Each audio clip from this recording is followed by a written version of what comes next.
After going through every single Superman older movie, we have saved the best for last.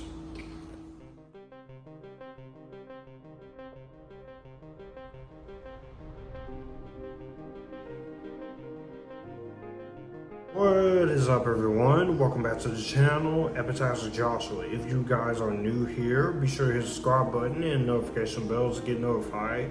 But if you're a returning member, welcome back. So, this is Joshua Drake, and I'm giving you guys my thoughts on Justice League: Crisis on Infinite Earths. This is a 3-part film trilogy released all last year. This is based on the DC Comics storyline, Crisis on Infinite Earths by George Perez and Martha Wolfman. This is directed by Jeff Lemaister. This is the 8th, 9th, 10th, and final installments of the second phase of the DC animated film side, as well as the 23rd, 24th, 25th final films overall of the DC animated universe. The premise of this is that this is pretty much doing the exact story of Justice League: Crisis on Infinite Earths. Let me break it down for you when it comes to this. The Anti-Monitor is unleashed on the DC multiverse and begins to destroy the various Earths that it comprises. The Monitor tries to recruit heroes from the multiverse, but is murdered. So what happens is the heroes and villains are united by the Spectre. And so what happens is a lot of the superhero characters have to come together and fight the Monitor and stop this disaster from happening. I was really interested in this little trilogy lineup because it just sounded like something on paper that is right up my alley. I'm a fan of multiverses, I'm a fan of stuff like that, so I do like these characters and I love the Justice League stuff. So I was very much interested to see how this was going out. I was a little concerned because we were just getting started with the Tomorrowverse and it feels like we were just ending it so quickly. So going into it, I did have some concerns, but here's overall the experience I will say when it comes to this. This is a valiant effort, but I overall do think we needed a lot more time to get there. And what I mean by that is I feel like us, by just rushing through it and just getting to it quick and easy, it feels like we're just kind of leaving things on a bit of an unsatisfactory note. We start off with things so well, and it didn't really go 100% fully as we should have went in some parts. Granted, there are some character interactions I feel like that should have been done better and that should have been fixer-upper, but at the end of the day, I did kind of get enjoyment out of seeing these characters interact together. I just feel like it rushes itself that way in terms of the situation. Just felt like there's a lot here that they're trying to do that while I was enjoying, I felt like we needed more time to decompose and de-evolve with, because this is a lot of story that we're trying to do. This is like multiple comics long, and you're taking it and you're just kind of making things a lot more messy in the first half of this trilogy.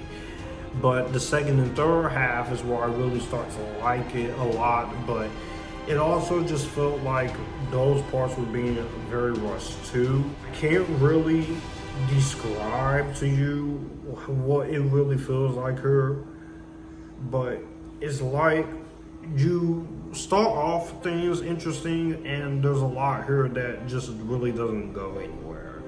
It's like you're putting yourself in situations where it's like, okay, we need more time to do this. We need more time to do that. But I will say, overall, as all parts here, it's not a bad story. Like the Anti-Monitor going up against all these different versions of heroes that we know and love, I think it's an interesting story, but I just feel like in animation, there's only so much you can do with so little time that it feels like we're just rushing things here. And that is why I feel like the movie comes at its most here. For the first half of this, I do think this is the weakest story right next to the second one. But I will say for this, it's a great start when it comes to it. The biggest issue here where it feels like it mostly focuses on the Flash, which is not so much of a problem since I think the Flash is a great character. I just feel like that it's called Justice League. You should be focusing on the Justice League, on the Crisis on Infinite Earths. And this is where I feel like the Arrowverse did it better. As many deviations as it did, I feel like it did it a lot better here. But I can see why the Flash is very important to people like friends or such. But it does do pretty good for what you're getting here. So it feels like you're getting a lot there. So that's why I really enjoyed the part. But I also really enjoyed seeing all the heroes together here, where it does some great things here, but it feels like the first half needed a lot more of the other heroes like Superman and Batman and Wonder Woman, and not just rely on Green Lantern, because I feel like some of these characters in the first half get so heavily sidelined there. But like I said, I was willing to see the next two to see how it panders out, and I will say the rest of it, how it panders out, it's actually very well handled. Like, okay, you were actually going full blast into it. And I think the second movie is where we step it up a bit, because we step it up a lot by this. Granted, like I said, we're still dealing with stuff with the anti-monitor and such, but I like a lot of what you're going hard for, and I like what they're doing when it comes to that. It goes to it. So I like what they set out to do in that. I actually think it's handled well. Was where I think the second movie part of this is definitely my favorite section, because we get to see a lot more of these classic heroes, and that where I was the most happy with, because we finally get to see Batman and the Batman family, more Superman, a lot more Wonder Woman and Batgirl getting used, Supergirl getting used more. So that was where I was the most happy with. But this is loosely based on the comics, and it does more or less its own thing. It has issues with some of the writing, some characters getting sidelined in it, but Supergirl is more of a badass here. And of course you have the returning Meg Donnelly coming back to show off her talents here, as she did in the Legion of Superheroes. And you get to see a lot more here. I also love seeing the Batman family here. Batgirl, I feel she gets treated better in animation and in other TV shows mostly than she does in the live action movie. And I'm hoping with the James Gunn era of DC, we get to see Batgirl get the respect she deserves. That is where I actually will give the most credit for it, because this second half definitely does give you a lot of what you're going on there. So I definitely really have some fun with that part of it.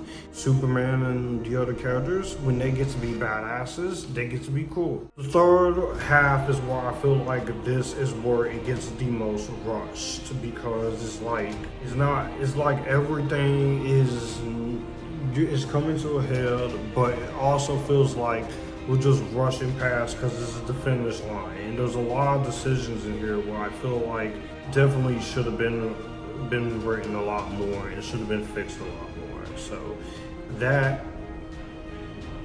I really do think when it comes to it, and it really does go into it here. So that's one thing I would say is one of the biggest criticisms when it comes to the last half, is that it does end things off nicely, but it also feels like we're just rushing past everything. We're rushing through so much here, and it definitely doesn't fully 100% come together the way you expect it to come together. So it's one of those situations like, yeah, I get what you're doing here, but we need a lot more downtime to breathe here. So not only that, it feels like a lot of stuff doesn't get resolved the way you want it to get resolved. It does, but not the way you want it to go.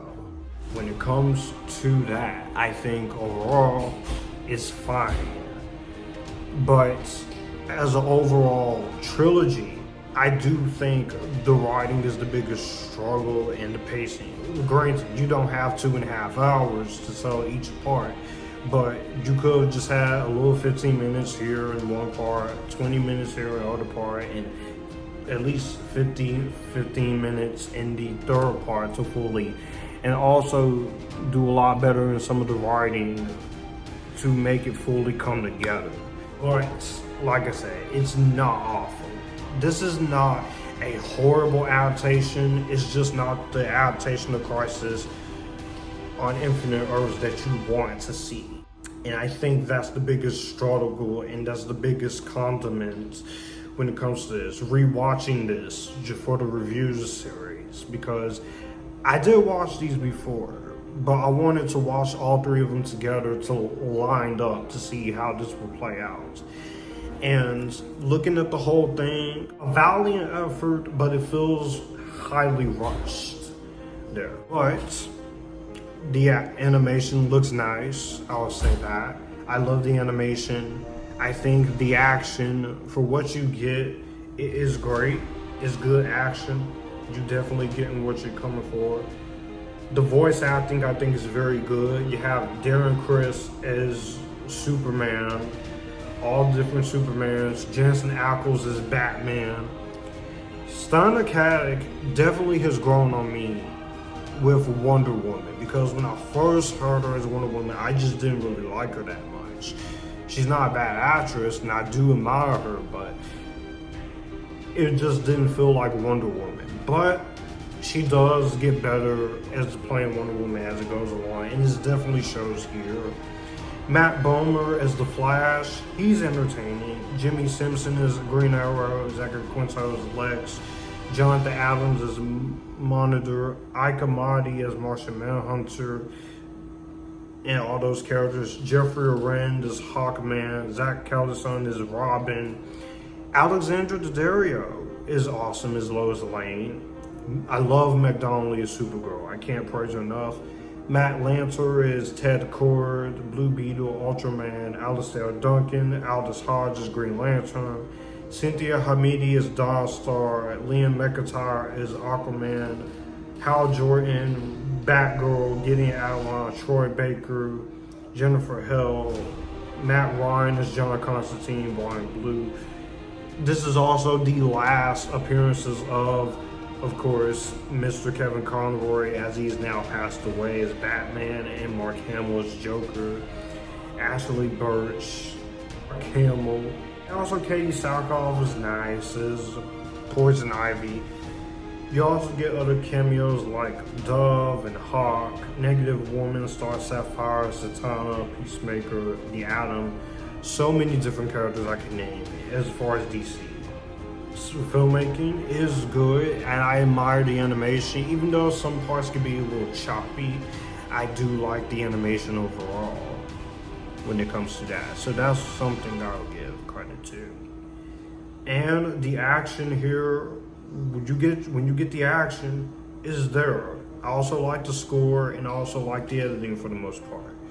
They're pretty short, but I feel like if you took your time with getting here with more movies with the characters here introduced in solo films, and we really got a chance to fully care about this whole Tomorrowverse the way people wanted to, like with the older DC animated movies. I feel like this would not be so negatively backlash as it was. Again, I don't hate this. I just feel like this is kind of, it's an interesting, a valiant effort on rewatch, but it's something that I felt could have been a lot better. You could have done a hell of a lot worse with this story. But I feel like if they do this in live action someday, take your time. Make it like Avengers Infinity War and Endgame. And that way when we have every single character in the DCU of James Gunn, and we get to care about them, and then you can make this like a 2-part to 3-part trilogy in live action, and it'll really kick off. But overall, the animation was solid. I do like the voice acting. I did like this story overall, but I want to eventually read the comic and see how it's done better, because I feel like the comic could do this a lot more justice. But I didn't hate my time with this. It's not the worst thing I've ever seen. So I'm gonna go ahead and give this, overall, it's a stream this thing. I would say check it out for yourself. If you've been put off by some of the divided responses, form your own opinion. But also, if you are someone who is a big DC fan, your thoughts are already stand here. But overall, this is a good watch. I will give part 1, I highly recommend it. Part 2, Epictastic, and part 3, I highly recommend it. But overall, this is a stream hit. So overall, in the comment section down below, what did you guys think of this? Did you like it? Did you not like it? Are you just on the right middle? All my social media links in the description box down below to my favorite, all my social medias. Also my Chime and Cash App if you want to send me anything there on my Amazon wish list. Also, if you're listening on Apple Podcasts and Spotify, be sure to share and give a 5-star grade. As always, stay Epictastic. Join the Epictasticness. You guys keep it cool. And that is going to conclude this little road to James Gunn's Superman. I've had a great time doing this. It's been a hell of a blast. But all good things must come to an end. So with that being said, well, I'll see you guys when we talk about the new Superman film, and hoping it's good. Well, that's going to do it for the video that you just watched. If you want to see more, my channel icon is up here. If you want to see more content from me, all my social medias are right here in this end card. I will also leave a playlist and a video here for you to see what the channel is about. As always, acknowledge me, stay Epictastic, join the Epictasticness, and you guys keep it cool.